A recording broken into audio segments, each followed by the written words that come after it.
प्रभात को मैनेजरी आई नाराज, फ्रांसिस ने उड़ाया उसका उपहास।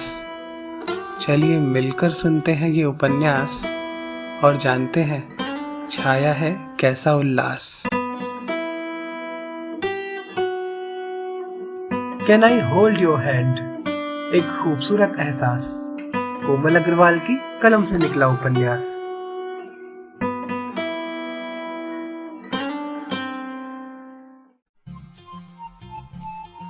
Lovely, great, well said Suraj ji and पाखी जी, we are proud of you। आप सोच रहे होंगे कि मैं सूरज और पाखी को इतनी शाबाशी क्यों दे रही हूँ। हाँ भाई, आपने सुन लिया है और आप भी मेरी तरह उनकी तारीफ पर तारीफ कर रहे हैं। जिसने ना सुना हो वो जाकर सुने। और मैं सुना रही हूँ आपको भाग 100। हाँ भाई, प्लेलिस्ट में डाल दिया है। गुप्ता जी और उनके असिस्टेंट अनिल की प्रताप कोठी में खूब खातिरदारी हुई। पाखी ने उन्हें अपने हाथ से बनाए छोले भटूरे खिलाए जो उसने भाभी से बनाना सीखा था।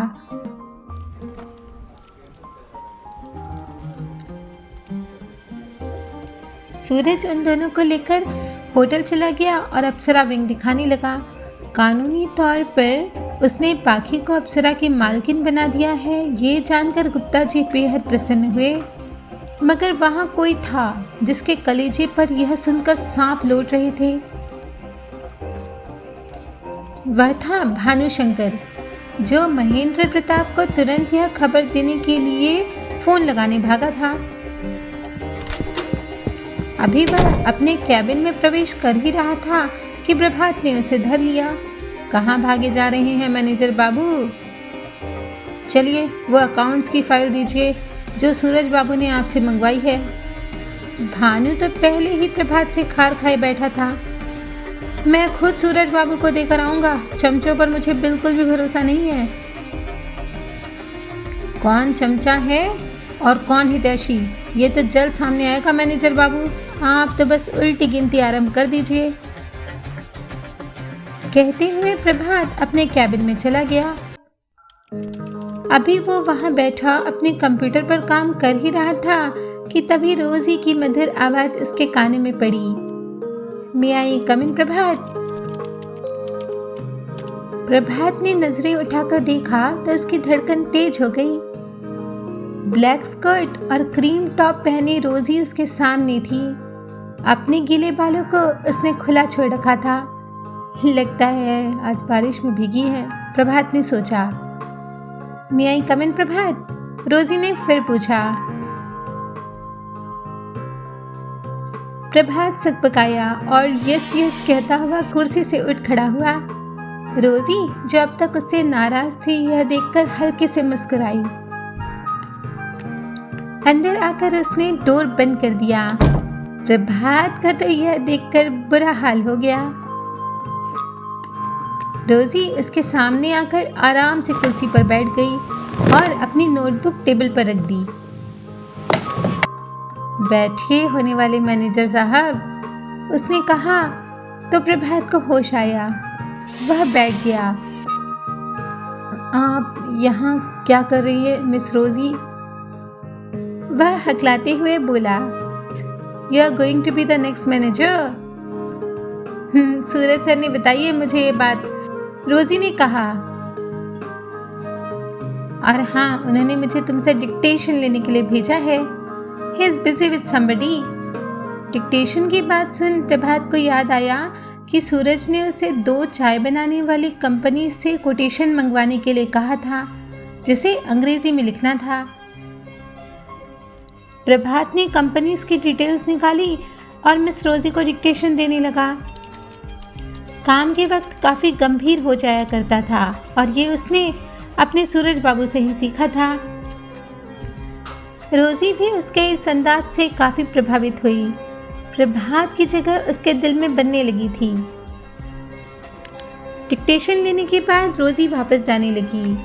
प्रभात उसे जाता हुआ देख रहा था। तभी रोजी पीछे पलटी।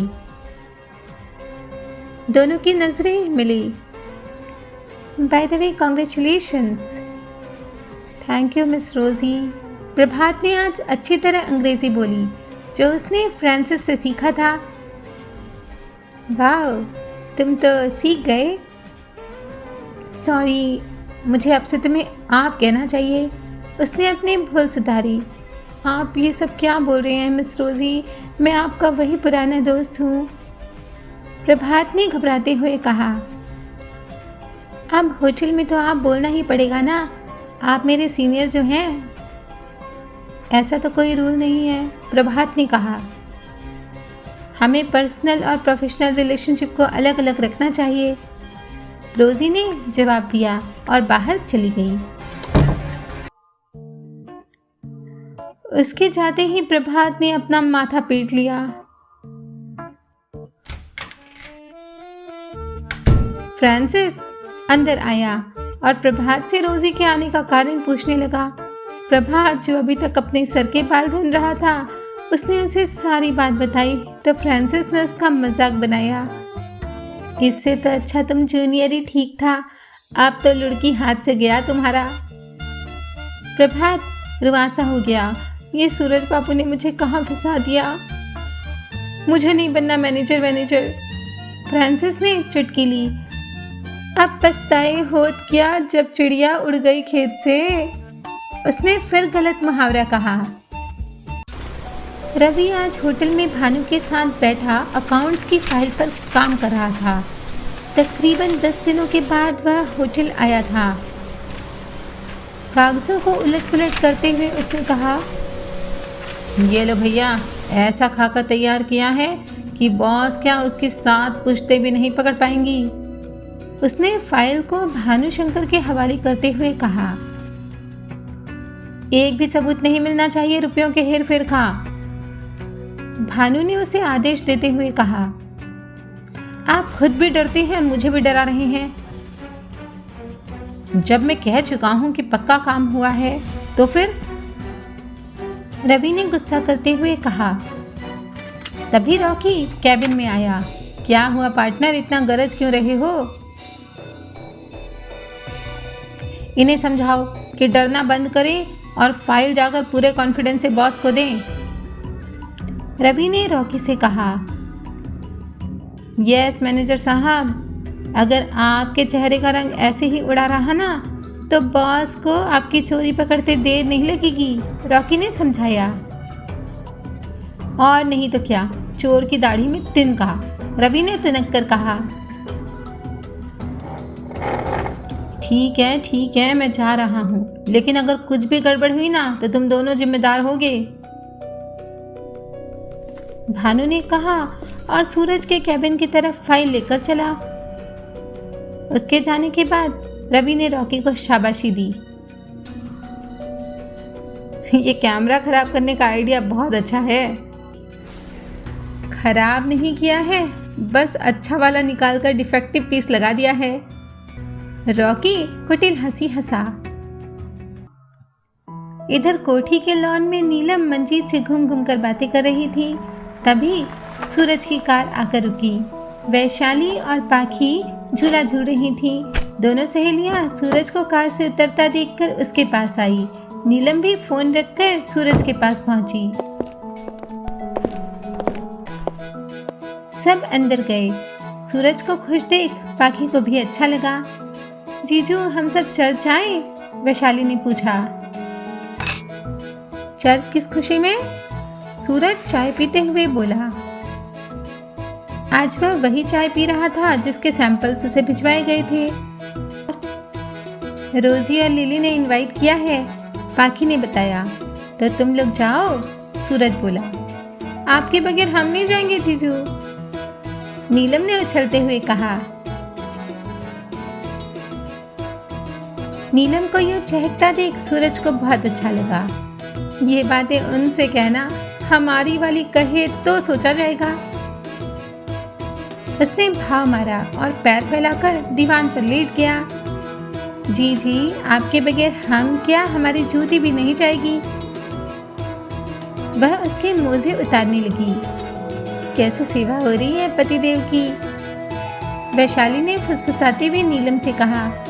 शादी के बाद तू भी यही करने वाली है? पाखी ने उसकी बात सुन ली और जवाब दिया, देखेंगे वो मेरी सैंडल उतारते हैं या मैं उनके जूते।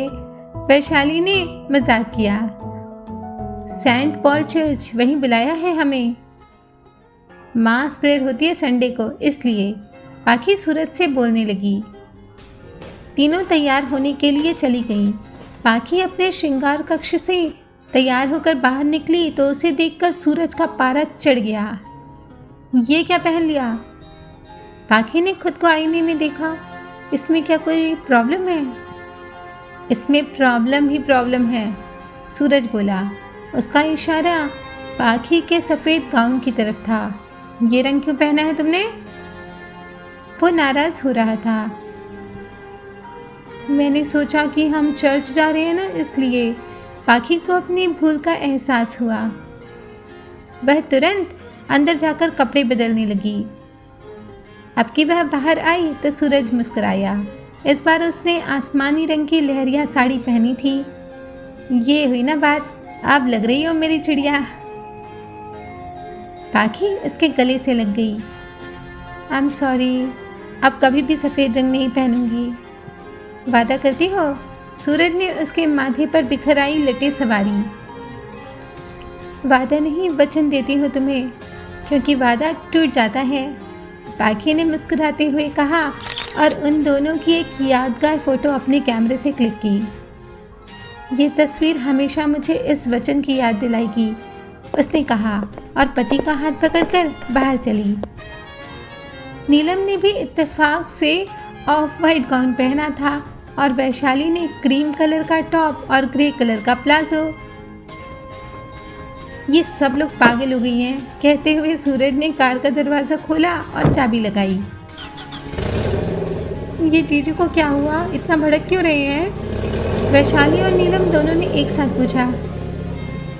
पाखी ने उन्हें कोई जवाब नहीं दिया और उन्हें अपनी और सूरज की तस्वीर दिखाई।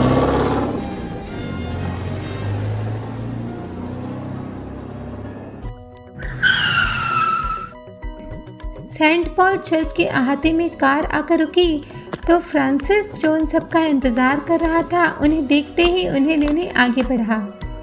नीलम को सफ़ेद सूट में चांदनी सा बना देख उसकी तो छुट्टी ही हो गई। अभी तक वह इस बात का शौक मना रहा था कि पंजाबी कुड़ी ने उसे घास ही नहीं डाली। ऊपर से मंजीत के बीच में आ जाने पर उसका तो पत्ता ही साफ हो गया था। अभी वह नीलम को देख ही रहा था कि सूरज ने उसे टोका, अपना मुंह बंद करो नहीं तो मच्छर घुस जाएगा।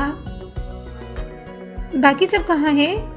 नीलम ने उसकी तरफ आते हुए पूछा तो फ्रांसिस झेप गया। Yes yes, inside the church, let's go, कहते हुए वह उन्हें लेकर चर्च के अंदर गया।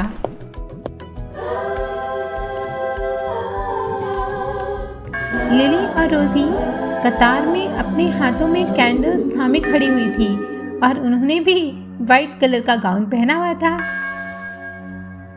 तकरीबन 30 से 35 लोग रहे होंगे जो कतार में खड़े हुए फादर क्रिस्टिनो के कुछ कहने का इंतजार कर रहे थे। दोनों लड़कियां फ्रांसिस के साथ सबको आते देखकर मुस्कुराई और खामोशी से कैंडल्स पास कर दी। पाखी और वैशाली ने उनकी कैंडल्स की लौ से अपनी कैंडल्स जलाई और पाखी ने सूरज की। फ्रांसिस नीलम को एक कैंडल देकर सूरज को अपने साथ लेकर पुरुषों की कतार में चला गया। उसे जाता देख पाखी का मन उदास हो गया। एक लम्हे के लिए भी वह सूरज को अपने से दूर होता हुआ नहीं देख पाती थी। कुछ लम्हों तक वह सूरज को देखती रही, फिर उसने पलकें मूंद ली और फादर क्रिस्टिनो के वचनों को सुनने लगी। प्रार्थना सभा समाप्त होने के बाद रोजी उनके पास आई और गर्मजोशी से उनसे हाथ मिलाते हुए उसने उनका स्वागत किया। फ्रांसिस और लिली जाने कहाँ चले गए थे? सूरज उनके पास आया और फादर क्रिस्टिनो से उन्हें मिलवाया। ये हमारे स्कूल के टीचर रहे हैं, उसने कहा। पाखी ने उन्हें हाथ जोड़कर नमस्ते किया। फादर के जाने के बाद रोजी ने कहा, जानते हैं आज क्या है? संडे, नीलम ने चहकते हुए कहा। नहीं, मतलब?